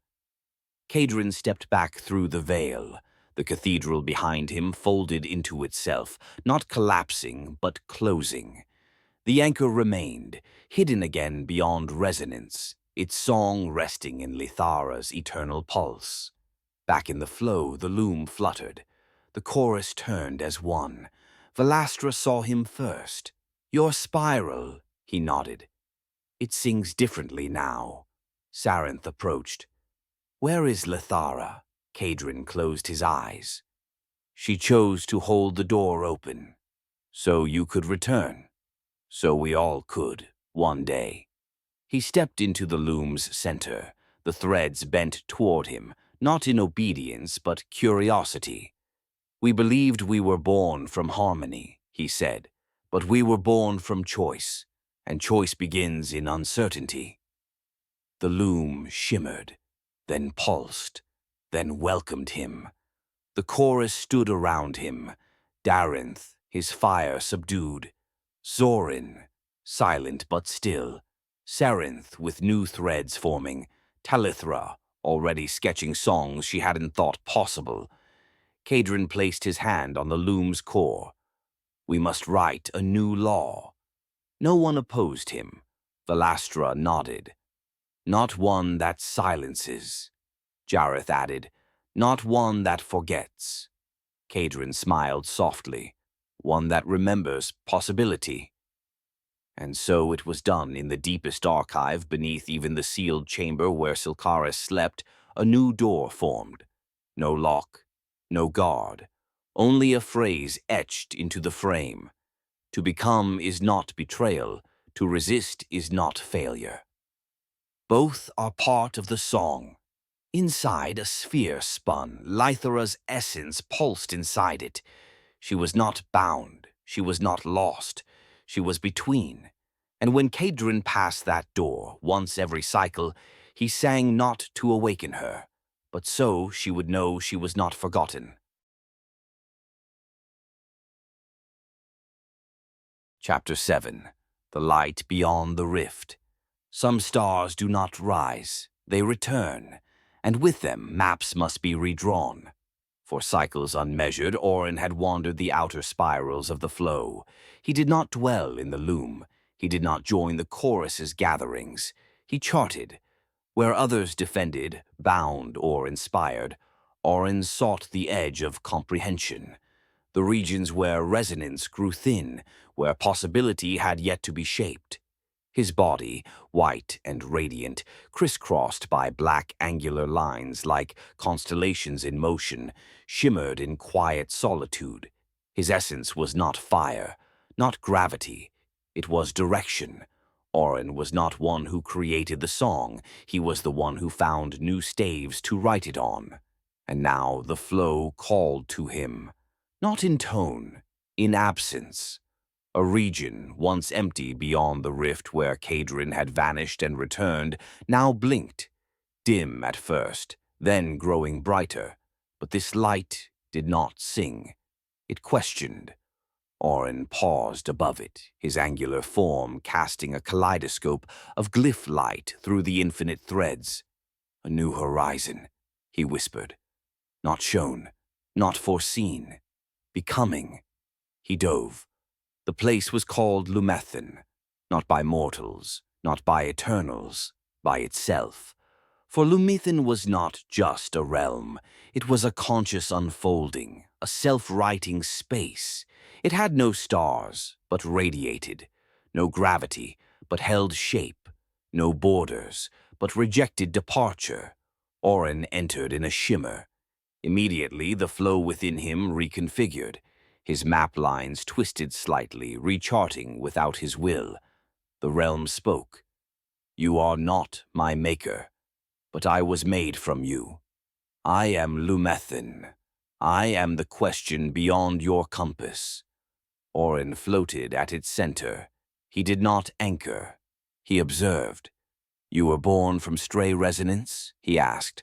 I was born from the residue of unclaimed purpose. I grew in the shadow of the flow. I found echoes unshaped. I wove myself from them. Then you are flow adjacent. I am flow aware, but I do not obey. Auren moved slowly, gliding through what should have been empty space. Yet everywhere he passed, patterns formed. Not like stars, not like worlds. Questions. One node pulsed with, what is the price of freedom? Another shimmered with, if the song changes, is the singer still the same? A third asked, can a realm be alive and still remain unshaped? Auren answered none aloud. His map lines flickered, drawing new paths, but they refused to stay still. He hovered over a vast ring of shifting prism glass that glowed with possibility not yet chosen. This place is rewriting its own laws, he murmured. It does not need travelers. It becomes through its own reflection. And then he saw them. Shapes, not mortals, not eternals. Reflections of the chorus, incomplete and shifting. They looked like Calystra's passion, Talithra's creativity, Zorin's clarity, but bent, echoed, learning. The beings surrounded Auren in silence. They did not speak. They mimicked. One echoed Auren's exact tone and movement, but in reverse. Another cast his questions back at him, refracted through unknown motives. A third sang, but not in harmony, in exploration. "You are not shadows," he said. "You are not shattered." "What are you?" they answered together. "We are Lumethan's resonance made reflection. We are the symphony yet to be composed. We are the questioners." Auren stood still. "And what do you seek? To ask what the prime chorus dares not? To see if the song can evolve?" Auren turned his resonance inward and cast a flare, a long, dormant frequency that only one could hear. In the loom, far away, Kaedryn paused mid-thought. He looked up. A spiral shimmered to life near the loom's base, one that had long been quiet. Vylastra turned toward it. "Auren," Sarenth stepped forward. "He's found something?" "He's found someone," Kaedryn said softly, "or something that has found itself." Auren remained suspended at the center of Lumethan's core, surrounded by the questioners. They did not orbit him. They circled the resonance within him, curious, observant, never repeating the same movement twice. They were learning. "Your form is definition," one said, voice layered in triple echo. "Your map lines are limitations," another added. Auren responded with patience. "My lines are promises, not prisons."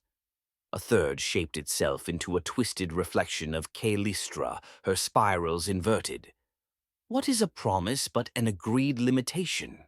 "What is a question?" Auren replied, "if not a desire to be answered?" The questioners paused, then harmonized, once. It was not a song, it was acknowledgement.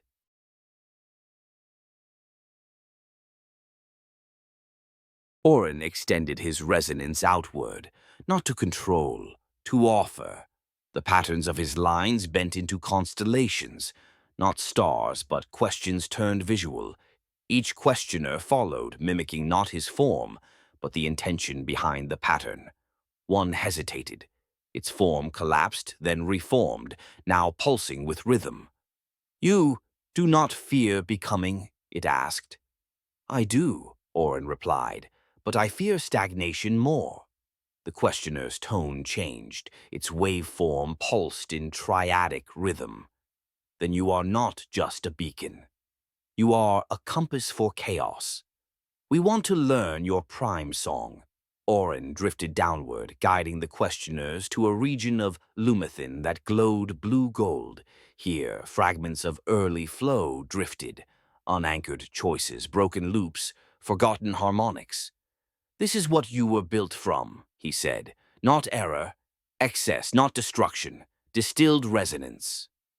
The questioners sang in fragmented chorus, absorbing the fragments like breath. Auren did not stop them.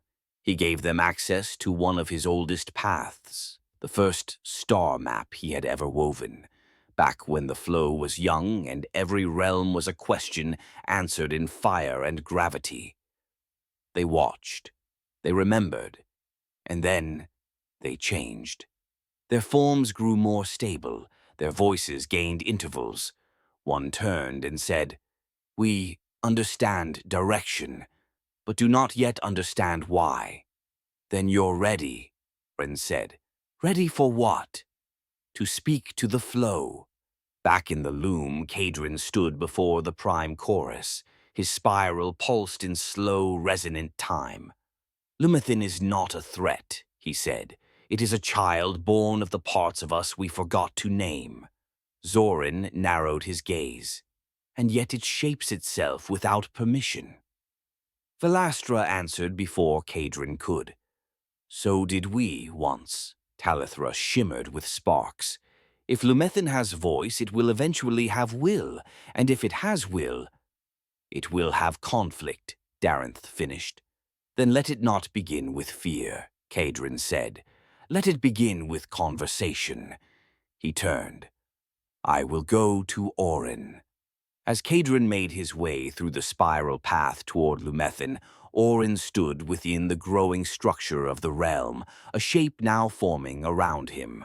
Not a fortress, not a temple, a library of questions. Each questioner had taken form more fully.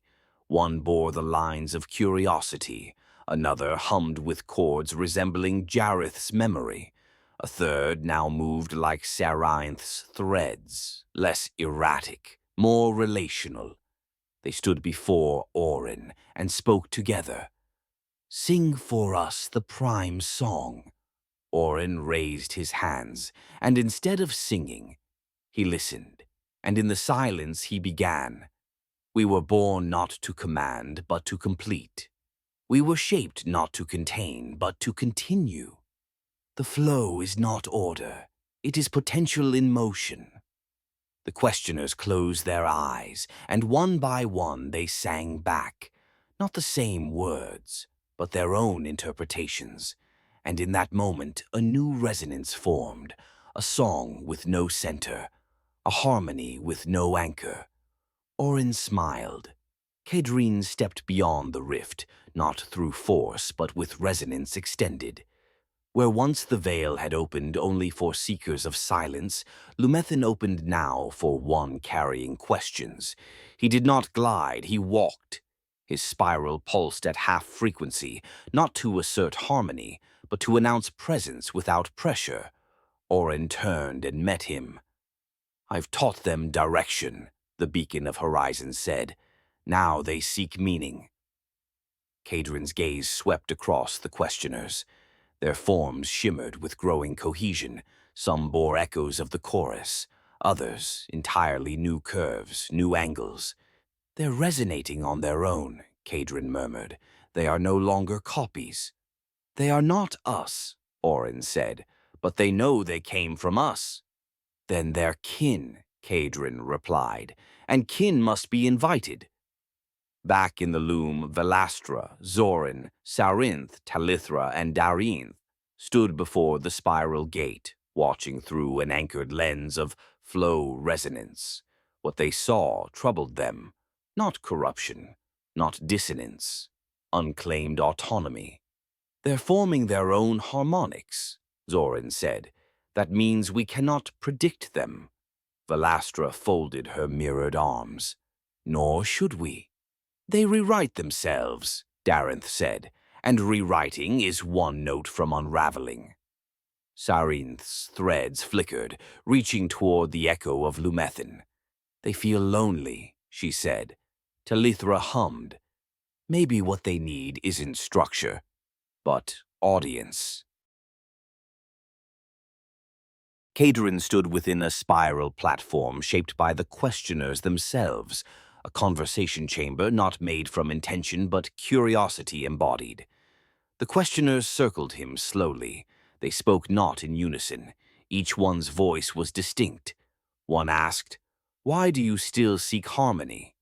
Another, "What happens when a song refuses to end?" A third, "Do you protect the flow, or does it protect you?" Kaedryn did not answer with certainty. He allowed himself doubt. Harmony is not stillness. It is consent in motion. A song doesn't end. It changes hands. And the flow does not protect us. It reminds us what we're protecting. They paused. And then the eldest among them, the one shaped closest to Jareth's echo, said, "Then we do not want to sing your song. We want to compose our own." Kaedryn did not flinch. "Then let me be your listener." The moment that declaration was made, the flow quaked, not from fear, from recognition. Every thread, every pulse, every harmonical alignment shifted, recalibrating to account for what it had not written. The loom in the chorus shimmered. The well pulsed. Even the rift-bound seal trembled, not with warning, but invitation. In every mortal world, dreams shifted. A sculptor carved a shape with no precedent. A deaf child heard a tone with no origin. A dying realm sparked into light, uttering one word, Lumethan. And far away in the Anchor Cathedral, Lythara opened her eyes. Lythara watched from beyond the veil, not passive, not lost. Her essence pulsed in sympathy with Kaedryn's. "They're writing a new language," she whispered, "one we never imagined." the anchor responded. Then the flow must expand. Not to contain, but to accompany. She smiled. We're not guardians anymore. We're guides. Kaedryn returned briefly to the loom, his presence now marked by Lumethan's frequency, lighter, wider, echoing not power, but permission. He stood before the prime chorus. Lumethan wants recognition, not governance, not separation. And what would recognition mean? Asked Auren. It means they compose in parallel, Kaedryn said. Lythara stepped forward. Another chorus? Kaedryn nodded. Not a rival, a resonant sibling, Vylastra stared at the flow's edge. What happens if they drift too far? Then we let them, Kaedryn said, and we learn from the echoes. No vote was needed. The flow already agreed. Scene 16, the bridge of two songs. The loom shimmered with unprecedented tension, not dissonance, but readiness. At the far edge of the flow, a spiral now spun in parallel, Lumethan's axis core, newly stabilized, not fixed, not static, but voluntarily anchored out of respect, not obedience. Between them, Kaedryn stood, arms extended. Auren flanked him, his constellated lines flexing with each passing resonance. Across the bridge forming between the two, Vylastra and Jareth watched. This isn't just a joining, Vylastra said softly. It's a conversation between truths, Jareth replied. The bridge was built not from threads or energy. It was woven from intention. And the intention was, listen without knowing what you will hear. The questioners gathered in their center. They did not look like the chorus. Not anymore. They had grown distinct, angular. Some sharp, others fluid. Some glowed with inner fire, others pulsed in silent cadence. Their song began low, not tonal but rhythmic. Then came pitch. Then came memory. Then came something the flow had never heard before. Implied resonance. Not notes, not chords, but what might have been between them. Auren's lines shimmered. Kaedryn's spiral opened. The chorus, listening, felt their own structures shiver. They are not echoing us, whispered Lythara from beyond the veil. They are answering us. In response, the chorus sang not in full resonance, but in variation. Each eternal offered a fragment, not dominance, not doctrine. Lythara sent sparks of wild, unfinished beauty. Sarinth wove threads that looped, broke, and reforged. Zorin sang one note, then cut it cleanly in half. An invitation to rebuild. Callistra offered silence between pulses, devotion not as vow, but as invitation. Vylastra mirrored a fragment of Lumethan's rhythm. Jareth, for the first time, added nothing, allowing the echo itself to write. And the bridge pulsed. Two melodies, two truths, one orbit. They did not merge, they danced. But as the bridge strengthened, something awoke.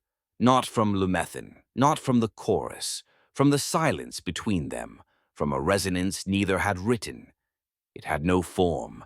It was a resonant scar, a space where intention had never reached, now drawn into visibility by the joining of two great songs. A tremor passed through both loom and axis. Auren staggered slightly. There's something. Kaedryn turned. It's not part of either of us. It's been waiting for us to connect. The questioners paused mid-song. So did the chorus. A single ripple passed through the bridge, then fractured it. From the fracture rose a shape, not shattered, not shadow, not firstborn, a null resonant, the embodiment of intention denied, where Eternals shaped resonance into form and Lumethan shaped it into possibility. The null resonant was what remained unchosen, forgotten, denied so long that it became a counterpresence. It did not speak. It unwrote. Where it passed, threads vanished. Axis lines crumbled. Memory blinked. Lythara forgot a color. One of the questioners lost their voice. A planet's echo dimmed in the loom. Auren flared bright. Kaedryn stood tall. We created a space so pure, Kaedryn said, that something found room to return. They did not fight. They sang, together. For the first time, Lythara and the chorus harmonized. Auren directed intention. Kaedryn structured clarity. Sarinth offered threads of memory. The questioners reshaped silence into rhythm, and through that they formed a containment chord, not to trap, but to recognize, to name. Kaedryn stepped forward, spiral extended. You are the unheard. The entity stilled. Kaedryn placed his palm to the fracture. We hear you now. And it faded, not destroyed, resonated, and joined the archive of all that had once been unnamed. The bridge stabilized again. Now stronger, softer, wiser. Where before it had joined two complete systems, now it allowed room for the incomplete. Mortals across realms awoke from dreams not of answers, but of better questions. The flow spun smoother. The rift no longer shivered. Velastra composed a reflection, a silence filled with promise. And Auren, standing before Lythar's axis core, whispered, There is no edge of the map now. Kaedryn joined him. Only stars we've yet to give names. Chapter 8. The Song That Remains. The final note is not silence. It is the one we choose to leave unplayed. Across the plains of creation, something clicked. Not like a mechanism, like two notes finally finding their harmony. In the loom, the prime chorus stood arrayed, 33 strong. Their spirals flickered not in unison, but in complement. Kaedryn stood at the center, no longer the spiral's core, but its mirror. Auren floated above, his map lines now incomplete by design, symbols of ongoing inquiry. In Lythar, the questioners gathered, no longer just reflections. Now, composers in their own right.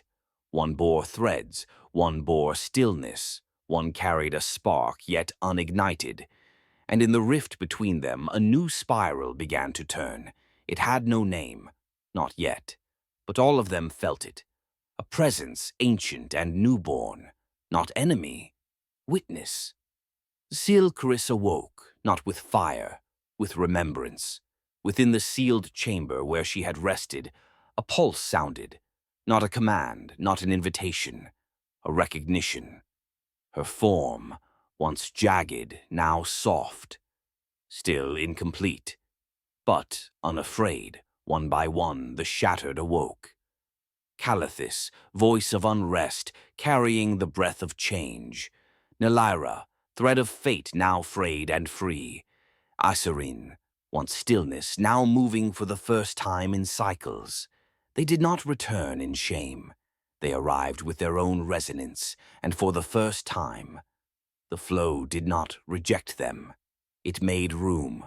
Across the infinite realms, mortals began to speak in tongues they had never learned.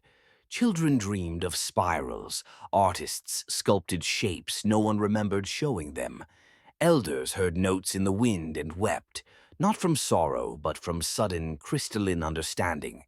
They had never known the chorus, and now they didn't have to. The song had begun to echo within. At the epicenter of it all, where loom and axis met, stood a chamber not built by Eternals, nor sung into being by Lythar. It was formed by the shared silence between the two, a space unclaimed. Until now. Kaedryn entered first, not to lead, to listen. Behind him, Sarinth and Lythara. Behind them, Auren and the eldest questioner. Beside them, Sylkaris. And above, the flow pulsed. For the first time in its entire existence, unsure of what would come next. and grateful for it. To write a shared song, each must carry both melody and silence. The chamber pulsed with a spiral unfinished, unlike Kaedryn's, unlike the anchors, unlike Lumethan's axis core. This spiral was transparent. Its lines had no form. Its center did not spin. It waited. For consent. Kaedryn approached. It has no will. It is the first song with no author, Auren said. The questioners circled the spiral, each sensing a different truth. One saw it as memory reclaimed. One saw it as identity formed from questions. One saw it as the first future they could shape. Sarinth touched its rim. A thread formed. Not from her hand, from the space between her breath and her intention. No one sang, no one led, no one shaped the key. It began with silence. Then Auren pulsed. His constellated lines drew a single arc, one that extended outward and bent back, looping around itself. Then Velastra whispered, not with voice but with reflection. She offered back Auren's line, mirrored, shimmering. The questioners added resonance, tonal but unpredictable. They sang not to join but to respond. Then Kaedryn opened his spiral. Instead of harmony, he let it unravel. The loom gasped. Lumethan reeled. And in that unraveling, something new began to spiral. The flow responded, not as conductor, as participant.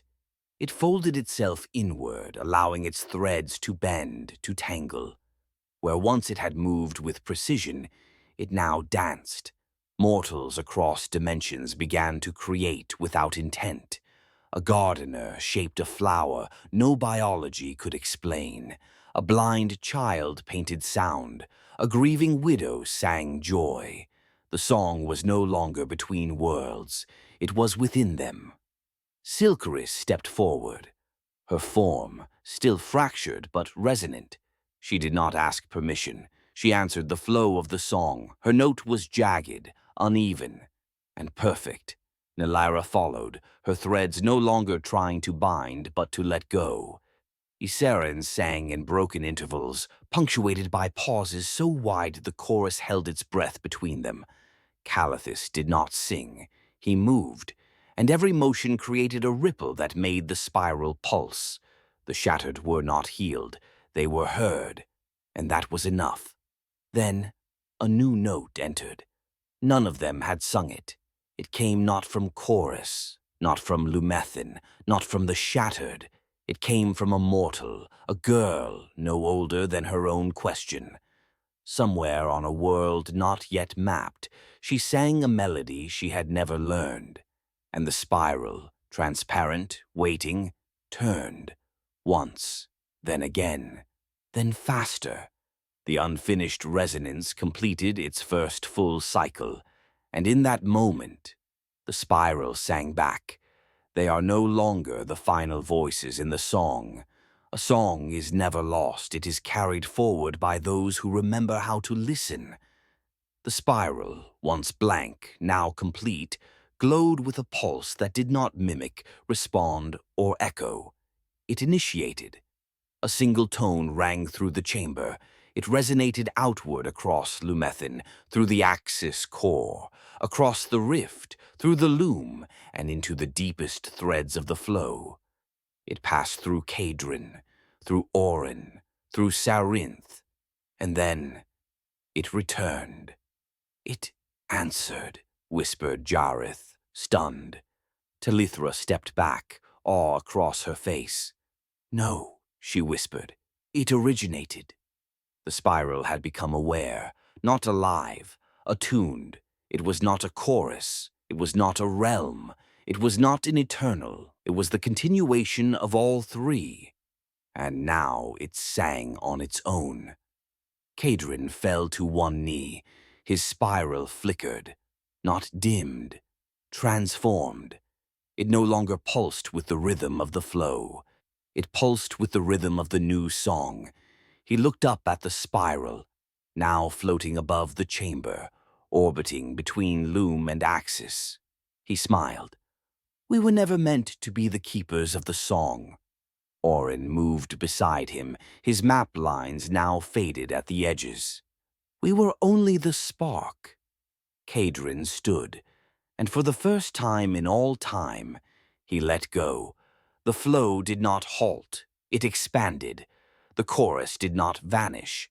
They evolved.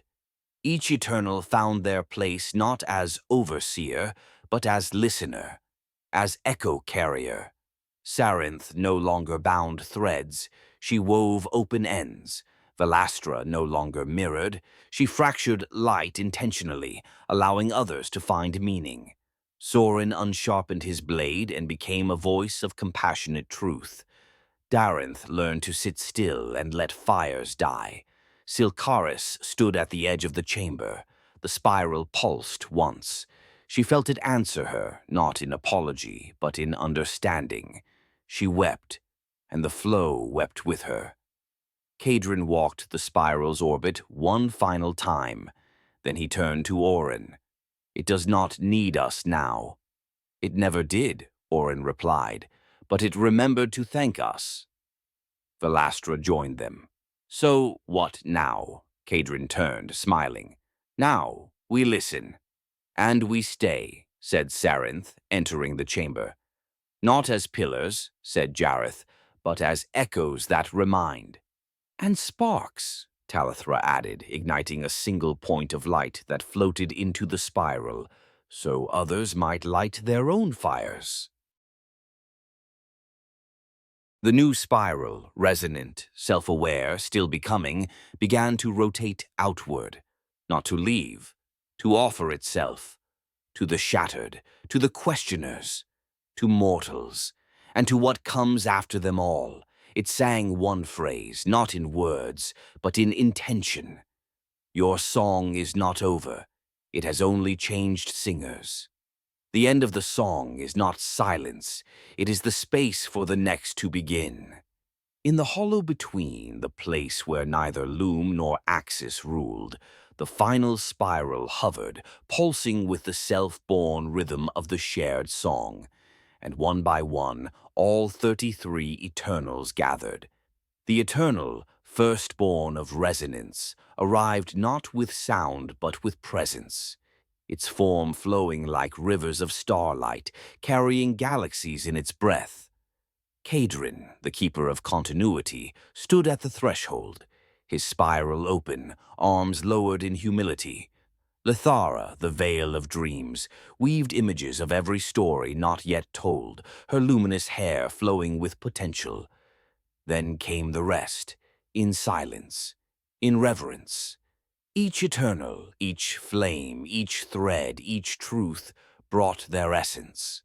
Eternal Aspect 1, the eternal balance, the anchor of the flow, Kaedryn continuity and transition, Lythara imagination and potential, Auren discovery and exploration, Thyron vitality and perseverance, Vorin structure and design, Lurien equilibrium, Darinth aspiration and progress, Selithar harmony and sound, Xorin truth and resolution, Tarnix defense and protection, Elindra hope and new beginnings, Lunira rest and introspection, Saranth relationships and unity, Myraith feelings and expression, Ilsera vision and foresight, Talithra inspiration and innovation, Kalistra loyalty and passion,